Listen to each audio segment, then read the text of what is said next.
যা চাই সব যদি দুনিয়াতেই পাওয়া যেত তাহলে এটা দুনিয়া না, জান্নাত হয়ে যেত। কিছু এলোমেলো ঝড়, কষ্টের দমকা হাওয়া, কিছু অপ্রাপ্তির ভিড় তোমায় কষ্ট দিবে, যন্ত্রণাগুলো পাহাড়ের মতো দেখবে, মাঝে মধ্যে বুকটা ভারী হয়ে আসবে। তবে কখনোই হতাশ হইও না, ভেঙে পড়ো না, কারণ এটাই দুনিয়া। এখানে সব চাওয়া পূরণ হবার নয়। মন যা চায় তাই যদি পেতে চাও তবে অবশ্যই তোমায় জান্নাতে যেতে হবে। সেখানে তোমায় আর কোনো কষ্টই ছুতে পারবে না। এই যে ছোটোখাটো কষ্টগুলো তোমায় আঘাত করে, এগুলো মূলত তোমায় জান্নাতের নিকটবর্তী করে এবং আল্লাহর সন্তুষ্টির দিকে দ্রুত গতিতে নিয়ে যায়।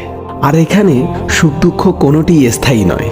এখানকার সব কিছুই সাময়িক, আর আখেরাত হলো চিরস্থায়ী। সেখানকার সুখ দুঃখ চিরস্থায়ী। ক্ষণস্থায়ী কষ্টগুলোর ব্যাপারে অত চিন্তা করে কি লাভ? আল্লাহ সুবহানাহু ওয়া তাআলা বলেন, জান্নাতে তোমাদের জন্য তোমাদের মন যা চাই তাই আছে। তোমরা যে জিনিসের আকাঙ্ক্ষা করো তোমাদের জন্য সেখানে তাই আছে। সূরা ফুসসিলাত আয়াত নাম্বার 31। তাই স্বপ্নগুলো আখিরাতের জন্য বাঁচিয়ে রাখো। হতাশ হয়ে নিজেই নিজের উপর জুলুম করো না।